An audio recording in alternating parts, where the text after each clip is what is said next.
মৰমৰ ছাত্ৰ ছাত্ৰীসকল, মই মামনি মেমে আজি তোমালোকলৈ আগবঢ়াব লৈছোঁ গীত আৰু ছবি কবি দুৰ্গেশ্বৰ শৰ্মাদেৱৰ গীত আৰু ছবি পাঠি তোমালোকলৈ আগবঢ়াইছোঁ। তোমালোকে মন দি শুনিবা। প্ৰথম আমি কবিজনাৰ পৰিচয়লৈ আহোঁ। কবিজনাৰ পৰিচয় তোমালোকে মনোযোগ দিবা। দুৰ্গেশ্বৰ শৰ্মাদেৱৰ জন্ম হয় 1882 চনত যোৰহাটৰ পতিয়া গাঁৱত। তেওঁৰ পিতৃৰ নাম আছিল কমলেশ্বৰ শৰ্মা। তেওঁ যোৰহাট হাইস্কুলৰ পৰা 1899 চনত এণ্ট্ৰেন্স পাছ কৰি কোচবিহাৰৰ কলেজত নাম লগায়। 1903 চনত BA পাছ কৰি 1906 চনত আইনৰ পৰীক্ষা পাছ কৰি যোৰহাটতে তেওঁ ওকালতি কৰিবলৈ লয়। 1911 চনত ESC ৰূপে উচ্চ পদবী লাভ কৰি অৱসৰ গ্ৰহণ কৰে। এগৰাকী কবিৰ লগতে তেওঁ এজন জনপ্ৰিয় নাট্যকাৰো আছিল। তেওঁৰ নাটক হৈছে অমৃতাক্ষৰ ছন্দত লিখা পাৰ্থ পৰাজয়, শ্বেক্সপিয়াৰৰ এজ ইউ লাইক ইটৰ ভাঙনি চন্দ্ৰাৱলী, পদ্মাৱতী আৰু বালিপথ। তেওঁৰ কবিতা পুথি দুখন হ'ল অঞ্জলি আৰু নিবেদন। 1961 চনৰ তেওঁৰ মৃত্যু হয়। তেওঁৰ গীত আৰু ছবি কবিতাটোৰ জৰিয়তে কবিৰ প্ৰকৃত গীত আৰু ছবিৰ সাৰ্বজনীন আবেদন আৰু মহত্বৰ কথা কলাত্মক ৰূপত দাঙি ধৰিছে। গতিকে আহা আমি এতিয়া কবিতাটিৰ মূল ভাৱলৈ আহিছোঁ।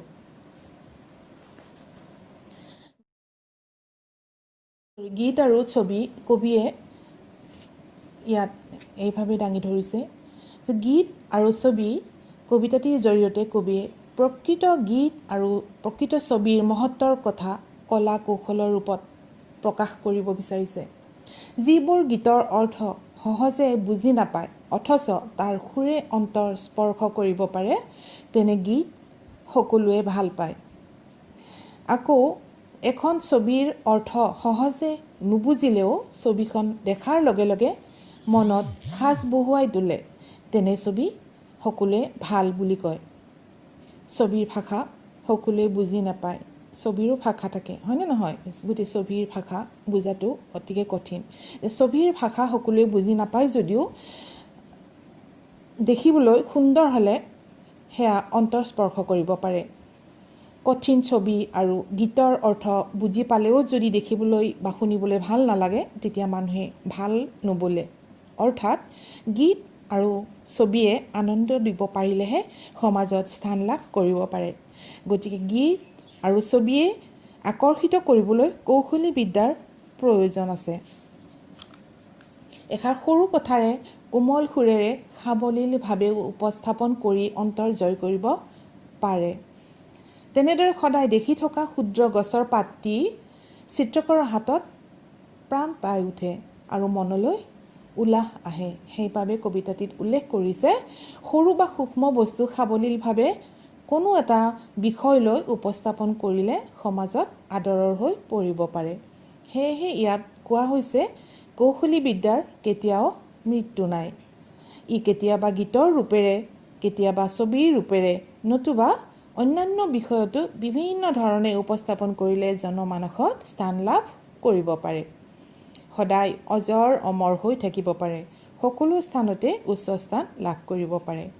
কবিয়ে কি সুন্দৰকৈ তেওঁৰ এই গীত আৰু ছবিৰ মাজেৰে সুন্দৰভাৱে সাৱলীলভাৱে তেওঁ বৰ্ণনা কৰিছে। এই কবিতাটোৰ যোগেৰে বুজাব বিচাৰিছে এয়া যাতে মিহি সুৰত ভালদৰে সৰু সামান্য কথা এটিও উপস্থাপন কৰি সুন্দৰ সুৰেৰে মানুহক আপ্লুত কৰিব পাৰে, হয়নে? তাৰপিছত আমি আকৌ প্ৰশ্নৰ মাজলৈ আহিম। তোমালোকে প্ৰশ্নবোৰলৈ মন কৰিবা। প্ৰথম প্ৰশ্নৰ উত্তৰ লিখিবা। কেনে গীত আৰু ছবিক কোনেও ভাল নুবুলে? উত্তৰ: যিবোৰ গীতৰ অৰ্থ বুজি নাপায় সেইবোৰ গীত কোনেও ভাল নাপায়। আকৌ যিবোৰ ছবিৰ অৰ্থ সহজে বুজি নাপায় তেনে ছবিক কোনেও ভাল নুবুলে। নেক্সট প্ৰশ্ন লিখিবা। সদায় কাণেৰে শুনা সৰু কথাটিয়ে কেনেকৈ আমাৰ প্ৰাণ টানি ধৰে? উত্তৰ: সদায় কাণেৰে শুনা সৰু কথাটিয়েও আমাৰ প্ৰাণ টানি ধৰিব পাৰে। অৰ্থাৎ মন পৰশা সুৰেৰে গীতৰ পৰিৱেশন কৰিলে সেয়া হৃদয় চুই যায়। সেয়েহে ইয়াত কোৱা হৈছে সৰু কথা এটিও সুৰেৰে প্ৰাণ টানি ধৰে। নেক্সট প্ৰশ্ন কৰিবা। কবিৰ মতে কোনবোৰ বস্তু অজৰ অমৰ?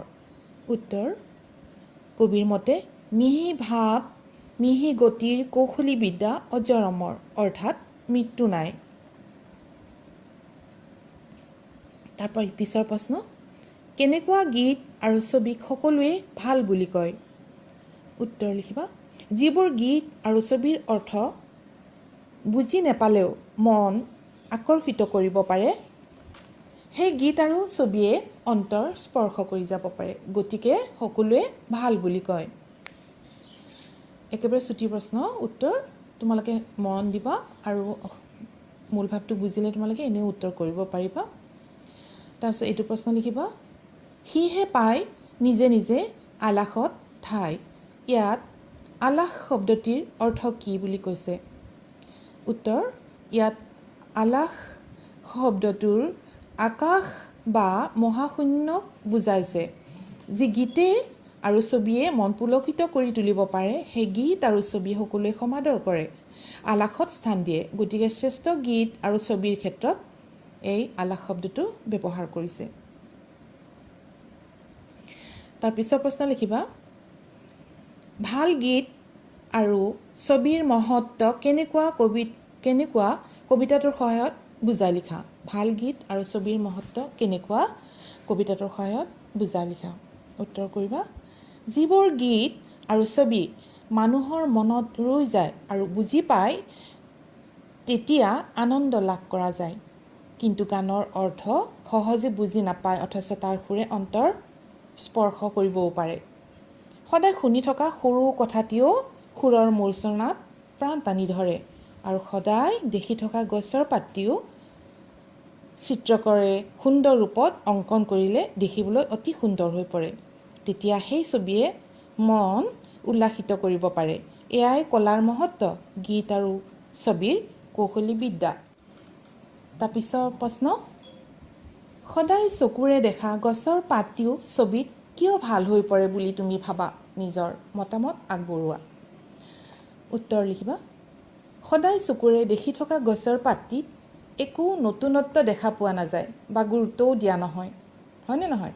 কিন্তু চিত্ৰকৰে ৰং তুলিকাৰে অথবা পেঞ্চিল শ্বেডিং কৰিলে তেতিয়া সেই ছবিখনে আকৰ্ষিত কৰি তোলে, নতুন ৰূপ দেখিবলৈ পোৱা যায়। এয়া চিত্ৰকৰৰ হাতত অতি সৌন্দৰ্যময় হৈ পৰে। ইয়াৰ দ্বাৰা ইয়াকে বুজাইছে যে বস্তুৰ সৰু বৰ বুলি একো নাই। অৰ্থপূৰ্ণ এখন ছবি এখন দেখিবলৈ ভাল নালাগিলেও সেয়া মানুহে গ্ৰহণ নকৰে। ক্ষুদ্ৰ বস্তু এটা যদি সাৱলীলভাৱে প্ৰকাশ কৰে, সেয়া লোকে গ্ৰহণ কৰে। বুজিলা নহয়? ইয়াৰ দ্বাৰা ইয়াকে বুজাইছে যে বস্তুৰ সৰু বৰ বুলি একো নাই। অৰ্থপূৰ্ণ এখন ছবি দেখিবলৈ ভাল নালাগে, সেয়া মানুহে গ্ৰহণ নকৰে, ভাল নালাগিলে গ্ৰহণ নকৰে। ক্ষুদ্ৰ বস্তু এটাও যদি সাৱলীলভাৱে প্ৰকাশ কৰে, সুন্দৰ ৰূপত প্ৰকাশ কৰে, সেয়া লোকে গ্ৰহণ কৰি লয়। যিদৰে সদায় শুনি থকা সৰু বাক্য এফাঁকিও সুন্দৰ সুৰেৰে মন প্ৰাণ টানি ধৰিব পাৰে, তেনেদৰে সদায় দেখি থকা ক্ষুদ্ৰ গছৰ পাতটিও চিত্ৰকৰৰ হাতত সুন্দৰভাৱে মনত সাজ বহুৱাব পাৰে। এয়াই কৌশলী বিদ্যা অজৰ অমৰ, সমাজে সহজে আদৰেৰে গ্ৰহণ কৰে। এইবাৰ প্ৰশ্ন লিখিবা। কেনেকুৱা গীত আৰু ছবিক কোনেও ভাল নোবোলে আৰু কোনবোৰ গীত আৰু ছবিক সকলোৱে ভাল বুলি আদৰি লৈ আলাসত ঠাই দিয়ে? নিজৰ ভাষাৰে বৰ্ণনা কৰা।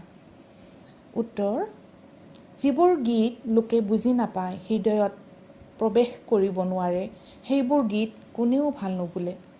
গীতৰ সুৰে হৃদয় কঁপাব পাৰিলে মানুহে আনন্দত উদ্ভাসিত হৈ উঠিব পাৰে।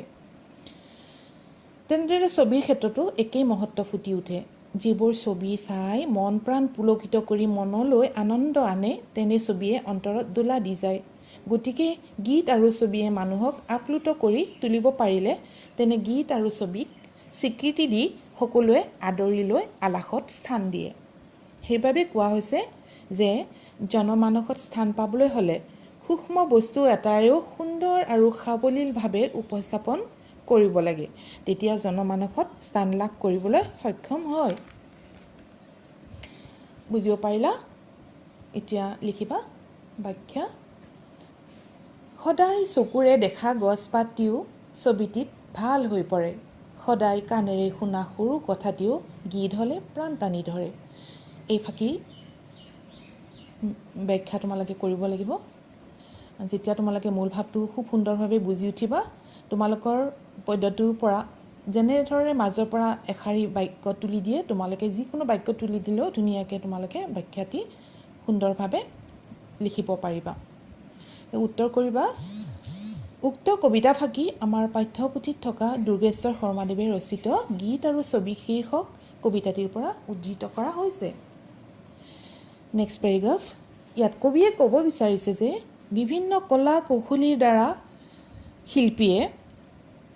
কলা কৌশলীৰ দ্বাৰাই শিল্পীয়ে মানুহৰ হৃদয় স্পৰ্শ কৰিব পাৰে আমি সদায় দেখি থকা গছৰ পাতটিক গুৰুত্ব নিদিওঁ কিন্তু নিপুণ চিত্ৰকৰৰ তুলিকাৰ পৰশত ক্ষুদ্ৰ পাতটিও প্ৰাণ পাই উঠে এনেদৰে কল্পনাৰে ৰহণ সানিলে মনক অনাবিল আনন্দ দিব পাৰে এনেদৰে সদায় শুনি থকা সৰু কথা এষাৰেও সুন্দৰ সুৰেৰে মন পুলকিত কৰি তুলিব পাৰে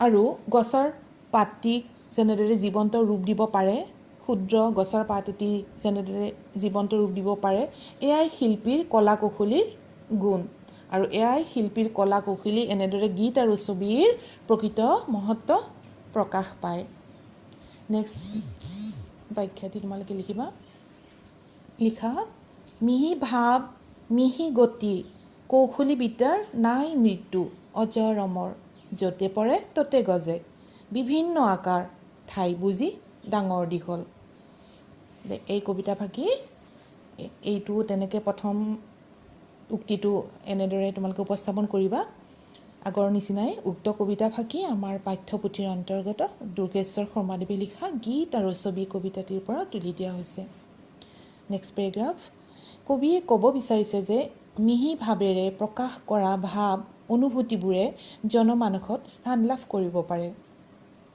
এটা ভাল গীত বা এখন ভাল ছবিয়ে প্ৰথম দৃষ্টিতে মনৰ মাজলৈ সোমাই গ'লে মানুহে আলাসত স্থান দিয়ে গতিকে শিল্পীয়ে নিজৰ প্ৰতিভাক সাধাৰণ বস্তু এটাকে কলা কৌশলী ৰূপত তুলি ধৰিব লাগে তেতিয়া মানুহে ৰস পায় আৰু সমাজত স্থান পাবলৈ সক্ষম হয় কবি ইয়াকে ক'ব বিচাৰিছে যে গীত আৰু ছবিৰ অৰ্থ বোধগম্য নহ'লেও তাৰ মিহি সুৰে সুন্দৰ আৰু সুস্থভাৱে ইয়াক প্ৰকাশ কৰিলে জনমানসত সোমাই বিভিন্ন আকাৰেৰে উচ্চ স্থান লৈ জনমানসত সোমাই বিভিন্ন আকাৰে উচ্চ স্থান লাভ কৰিব পাৰে সেয়েহে কোৱা হৈছে কৌশলী বিদ্যাৰ মৃত্যু নাই অজৰ অমৰ য'তে পৰে ততে গজে বিভিন্ন আকাৰ ঠাই বুজি ডাঙৰ দীঘল চোৱা তোমালোকৰ সুন্দৰভাৱে তোমালোকে এনেকৈ উত্তৰবোৰ কৰিবলৈ চেষ্টা কৰিবা আৰু তোমালোকৰ ইয়াত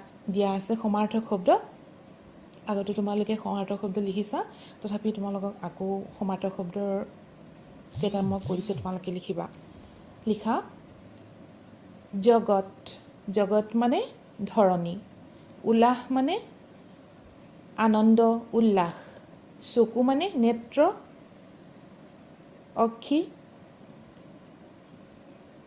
নয়ন ঢেৰ আছে তোমালোকে সমাৰ্থক শব্দ যিকোনো এটা লিখিলেও হ'ব সৰু মানেই হৈছে ক্ষুদ্ৰ ভাল মানেই হৈছে সজ বা উত্তম কাণ মানেই হৈছে কৰ্ণ হয়নে তাৰপিছত বিপৰীত শব্দ লিখিবা মিহি মানে সহতা প্ৰাণ মানে নিষ্প্ৰাণ বা অপ্ৰাণো লিখিব পাৰা মৃত্যু মানে জন্ম মূল ছিন্নমূল ক্ষুদ্ৰ মানে বৃহৎ তোমালোকে এনেকৈ লিখিবা সুন্দৰভাৱে তোমালোকে কবিতাটো ভালদৰে পাঠ কৰিবা মূল ভাৱটো ভালদৰে মনোযোগ দিবা তেতিয়া তোমালোকে অনায়াসে উত্তৰবিলাকো কৰিব পাৰিবা চেষ্টা কৰিবা আৰু তোমালোকে যি কামেই নকৰা কিয় খুব মনোযোগেৰে কৰিবা খুব ভালদৰে অধ্যয়ন কৰিবা আৰু সদায় মনত এটা আৰ্টিষ্টিক মাইণ্ড থাকিব লাগে হয়নে নহয় সদায় এটা কলাসুলভ মন থাকিব লাগে আৰু জীৱনত আগবাঢ়ি যাবলৈ সদায় একাগ্ৰতা লাগিবই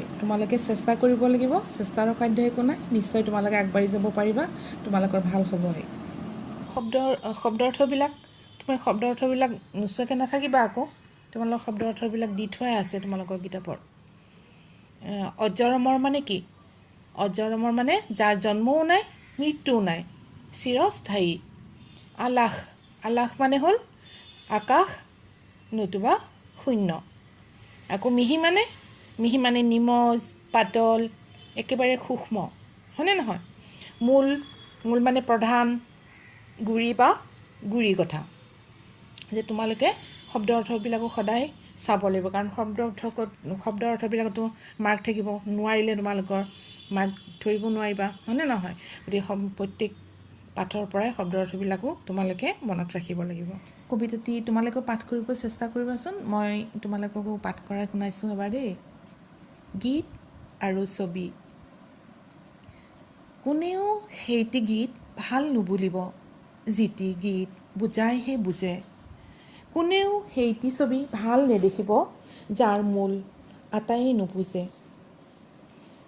যিটি দেখি সকলোৱে একে ৰং পায়, জগতৰো উলাহ বঢ়ায়। সিহে পায় নিজে নিজে আলাসত ঠাই, সকলোৱে ভাল বুলি কয়। যিমান নুবুজা হওঁ তথাপি শুনিলে, ভাল গীতে হৃদয় জগাব। যিমান নজনা হওঁ চকুত পৰিলে, ভাল ছবি মনত সোমাব।